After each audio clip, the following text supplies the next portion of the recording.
नमस्कार, मैं हूं बीडी अग्रवाल और आप देख रहे हैं खबरें आज तक। आइए दिखाते हैं आज की बड़ी खबर। जैसा कि आपको पता है 27 दिसंबर को धारवाड़ा में नगर पालिका के चुनाव हुए थे और इस चुनाव में जो हमारे परिणाम आए उसके बाद जो घटनाक्रम जो धारवाड़ा की जनता के बीच में चल रहा है, मैं उससे आप लोगों को अवगत कराना चाहता हूं और बताना चाहता हूं कि जो कंवर सिंह जी विजयी जो हुए हैं, उनका जो सर्टिफिकेट है 10वीं क्लास का, वो एलिजिबल नहीं है, वो नकली सर्टिफिकेट है और वो एकदम फर्जी सर्टिफिकेट है, जिसकी हम बार बार अपने लोगों के बीच में जाके हम बात रख रहे हैं। लेकिन कंवर सिंह जी की तरफ से ना तो मीडिया में कोई बयान आया है, ना वो कभी किसी भी पब्लिक प्लेटफॉर्म पे आकर उन्होंने इस चीज़ का जवाब दिया है। और मैं तथ्य के साथ बात करता हूं, मैं कोई ये प्रोपोगेंडा नहीं है या कोई झूठ नहीं बोल रहा हूं कि उन्होंने जो सर्टिफिकेट जो अपने नामांकन के समय लगाया था, वो CBHE जो उन्होंने बोर्ड दिखाया है, वो कहीं बोर्ड अस्तित्व में कभी रहा ही नहीं। 1981 में उन्होंने दिखाया कि मैंने 10th क्लास पास किया था।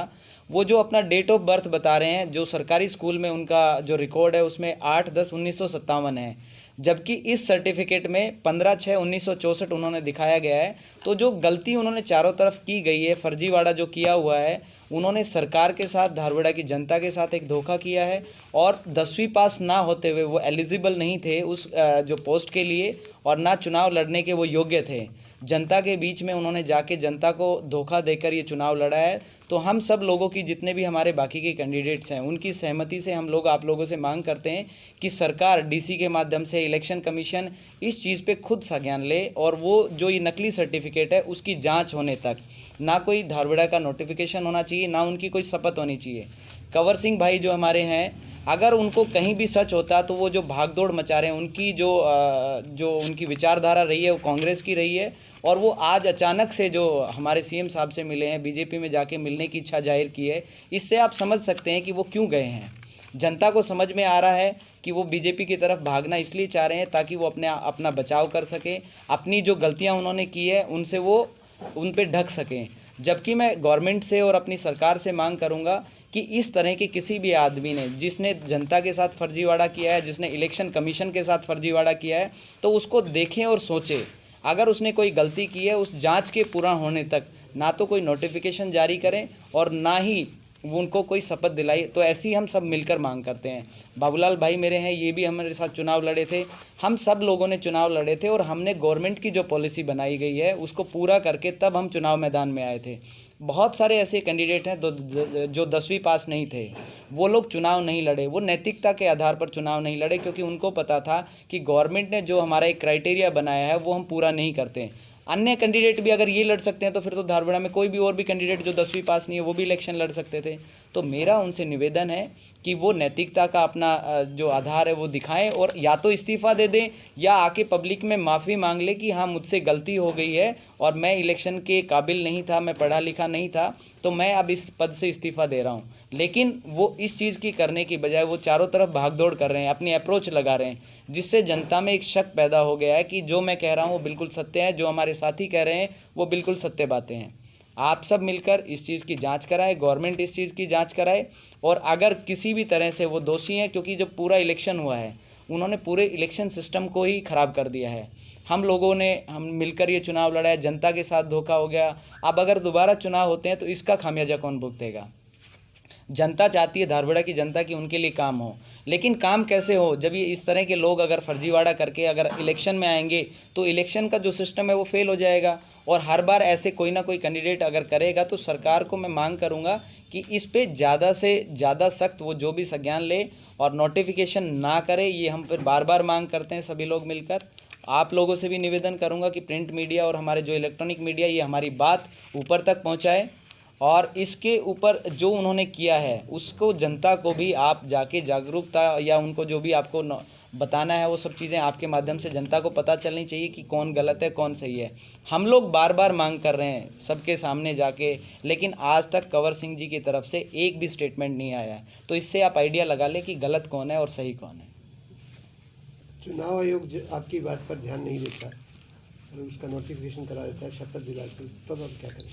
देखिए, अगर वो नोटिफिकेशन के लिए जाते हैं और अप्रोच कर कर जो हमारे बीजेपी पार्टी के कुछ पदाधिकारी उनके साथ जा रहे हैं, तो उनको भी सोचना चाहिए कि वो जिसका साथ दे रहे हैं वो उन्होंने फर्जीवाड़ा किया हुआ है। तो इसमें बाद में किरकिरी होना है, तो वो अभी से इस बात को अवगत कराएं पार्टी को। पार्टी के साथ धोखा नहीं करना चाहिए। बीजेपी पार्टी में अगर कोई ज्वाइन होना है तो हो जाए, लेकिन नोटिफिकेशन वो सिर्फ भागदौड़ इसलिए कर रहे हैं ताकि वो उस नोटिफिकेशन को करा लें और शपथ ले लें, जबकि उसके बाद अदालती कार्रवाई भी हो सकती है, सारी चीज़ें हो सकती है। उनका नुकसान होना तो तय है, क्योंकि 10वीं पास उनका नहीं है। आपने इस संबंध में किसी अधिकारी को या चुनाव आयोग को कोई शिकायत की है? ये जो सूचना हमने लगभग सभी डिपार्टमेंट्स को दे दी है और उन सब लोगों के संज्ञान में है कि ये कहीं बोर्ड एग्जिस्ट नहीं करता है। दिया आपने? हाँ, सबके पास प्रोसेस में चालू है। अभी 1-2 दिन में सारा प्रोसेस हो जाएगा, तो चालू है प्रोसेस, इन प्रोसेस सारा ये चल रहा है। 1-2 दिन के अंदर आपके पास सारी चीज़ों की इन्फॉर्मेशन डिपार्टमेंट से भी आ जाएगी। तो इसके ऊपर फिर अदालती कार्रवाई के अलावा हमारे पास कोई चारा नहीं बचता है।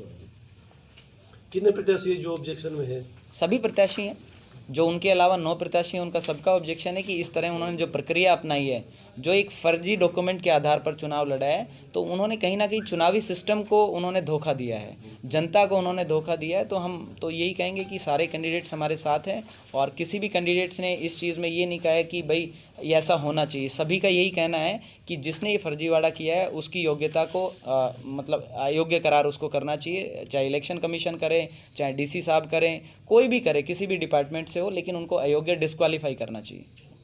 बीजेपी में हमारी आस्था जताने के लिए गए हैं, वो चोर की दाढ़ी में तिनका है और वो चोर की दाढ़ी के तिनके के डर की वजह से ही वो भी सरकार का साथ चाहते हैं, ताकि वो अपनी जो गलतियां उन्होंने की है उसको दबा लें। और इसके अलावा उनका कोई कभी किसी भी किस्म का पार्टी की रीति नीति से कोई नाता नहीं रहा है। जैसे जो भी उनको इस तरह की गाइडलाइन दे रहे हैं, तो ये फजीयत होना पार्टी का, मैं नहीं समझता कि उनको कोई भी ऐसी घटना या कोई भी ऐसा काम करना चाहिए जिससे बाद में पार्टी को नीचे देखना पड़े।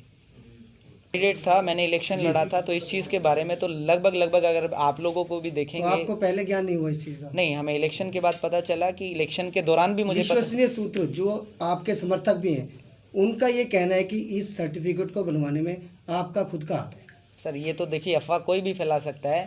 मैंने जब आपके निजी समर्थक खुद कह रहे हैं सर ये अफवाह कोई भी फैला सकता है। इसका मेरा क्या मतलब है कि वो मेरे कहने से अगर मानता तो मैं खुद ही उसको अपने पक्ष में ले लेता, इलेक्शन लड़। एक दूसरी बात ये है कि आप जो कह रहे हैं ये सर्टिफिकेट फर्जी है, इसको किस आधार पे मान लिया जाए? सर मैंने अथॉरिटी इसको ना कहे कि सर ये फर्जी है, तो कोई तो आधार होगा ना। मैं आपके सामने बात रख रहा हूँ, सुनिए, मैं अथॉरिटी पेश करूंगा। कह रही है कि ये फर्जी है।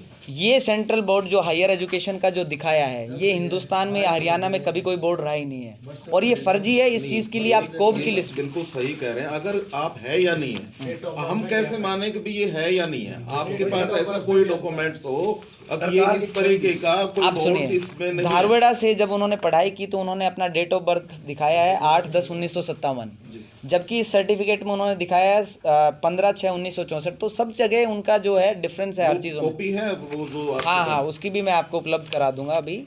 और इसमें कोई कहने वाली बात नहीं है, नकली है, इसका मैं आपको बता देता हूँ कि जब इन्होंने नॉमिनेशन किया था, आपको कब पता लगा इस बात का कि ये डॉक्यूमेंट्स आपको जब इन्होंने चुनाव का रिजल्ट आने के तुरंत बाद आपको आप कहते हैं कि ये सर्टिफिकेट नकली है? मैंने नॉमिनेशन जब इन्होंने किया था तो मैंने लेटर आरओ को भी डाल दिया था और चुनाव जो आयोग है हमारे उनको भी मैंने लेटर डाल दिया था। हाँ, मेरे पास उनकी कॉपी है। आपने उसी टाइम क्यों ऑब्जेक्शन नहीं उठाया?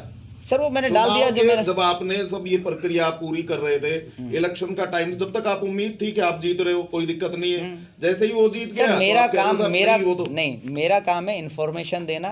सरकार के पास अगर हम गलत हैं तो वो हमारा, आप आज प्रेस के बीच में आए हैं तो आप उस दिन भी आप बीच में आ सकते थे प्रेस। सर वो हमारा, ये आदमी, सुनिए, आप उस टाइम जब इलेक्शन की भागदौड़ में कैंडिडेट बहुत ज़्यादा बिजी होता है और मैंने अपनी तरफ से सूचना उपलब्ध करा दी थी उस टाइम भी। अब उनको एक्शन लेना, क्योंकि आरओ का ये कहना है, आरओ साहब जो हमारे थे उनका ये कहना था कि मेरे पास ऐसी कोई अथॉरिटी नहीं है, तो मैं तो अभी इसको मान लूंगा, लेकिन इस पे कार्रवाई बाद में होगी। और जीत गए तो बट ओबियस अगर मैं भी जीतता और मेरे पास अगर 10वीं का सर्टिफिकेट नहीं होता तो लोग मेरे ऊपर भी कार्रवाई करते। वो कैंडिडेट की जिम्मेदारी बनती है जब वो एफिडेविट देता है उसमें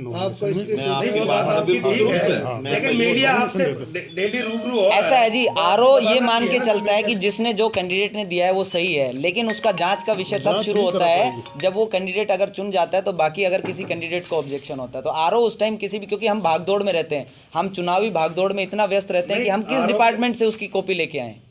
तो आपको पता तो लग गया था, आप जब कह रहे हैं कि सर कहाँ से लेके आए, हमने इत्तला उनको दे दी मैं थी। आपसे निवेदन ये कर रहा था कि आप कह रहे हैं कि हमारे पास, हम चुनाव में इतना व्यस्त थे, हम अपने चुनावी जो प्रक्रिया हमारी चल रही। छोटा विषय तो है ही नहीं सर, छोटा विषय नहीं था, लेकिन आप इसको दूसरे एंगल से भी सोचिए कि जो कैंडिडेट होता है उसके लिए बहुत भागदौड़ होती है, उनकी भागदौड़ की बात मान ली जाए, लेकिन सर बगैर किसी सरकार की, केंद्र या राज्य सरकार की कोई अथॉरिटी, राज्य सरकार की कोई अथॉरिटी ये स्टैंप लगाए कि ये फर्जी है, तब तक हम कैसे बिल्कुल लग जाएगी सर, जांच का विषय है। सुनिए, फर्जी है, आप मत मानिए, आप जांच कराइए इसका, आपके पास रिपोर्ट आ जाएगी। तब तक उससे अगर वो कैंडिडेट सही आपका आधार भाई एक मिनट, आपका आधार क्या है कि आप ये कहते हैं कि ये फर्जी है?